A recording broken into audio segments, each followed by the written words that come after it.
का हो कुछ कहले रहला याद बा? ऐसन तो कोनो बात ना याद आवत ह। अच्छा तो कटनी हो गई तो भुला गईला? ओहो अरे बताइबू कि बुझनी बुझाइबू? आ तू का इतना भूमिका बनावेलू हो? कौनो बात सीधे सीधे ना बोल सकेलू? एक तो इतना टेंशन कपार पे खुदे है, ऊपर से लगाबू तू ऐठे। हाँ हाँ हमरा भी टेंशने न बुझाई, काम निकल गई ना, नहीं याद आवता तो सुन याद करावता ने। हाँ हाँ बताओ तो तनी। खाली खुशी लाई के करो वाला कटनिया हो, खाली खुशी लाई के करो वाला कटनिया हो, कही के दिलो ना झोलनिया ना। सीधे तो बतावे कि चाहत रहल।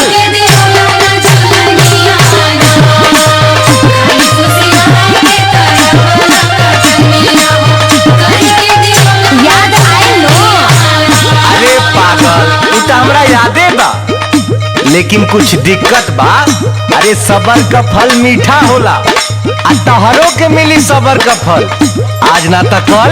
हाँ तो सबरे नु करता ने। धनवा के भाव तनी बढ़े दे तू धनिया हो, धनवा के भाव तनी बढ़े दे तू धनिया हो, तोह के गढ़ाई बैठू ना मिजाना।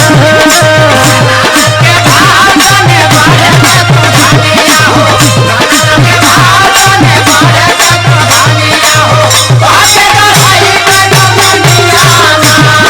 धनवा के भाव तनी बढ़े दे तू धनिया हो, तोह के गढ़ाई बैठू ना मिजाना।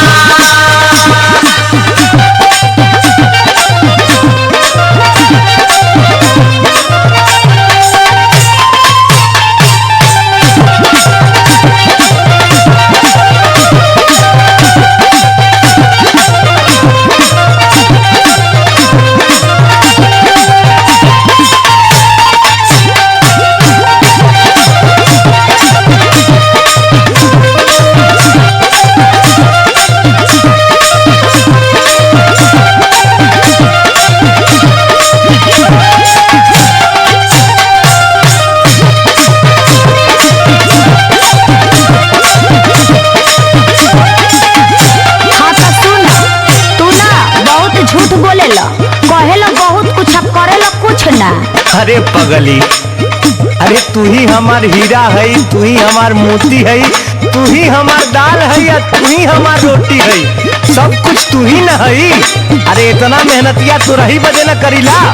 हाँ तो सुनियो ला, बहुत पाइबा तो प्यार के न रस पाइबा, रात से जिया पे रजाऊ तो रस जाइबा।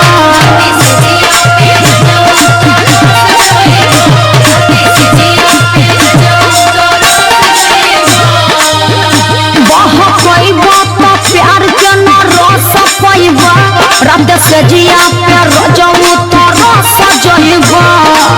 हमारा से चली ना तो हार बाई मनिया हो, हमारा से चली ना तो हार बाई मनिया हो, कही के दियो ना झूलनिया ना।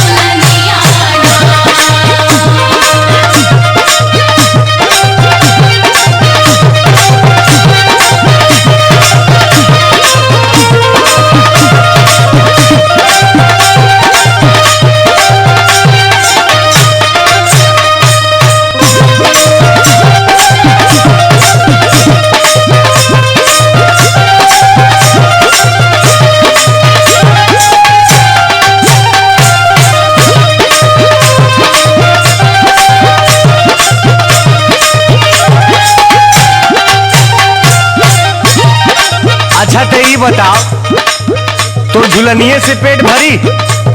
अरे राशनो तो चाहेला साल भर का, तोरा मन के करी ना तो का होई सुन। का होई हो? बड़ा सस्ता बेचे में खल जाई हो, पूरा धनवा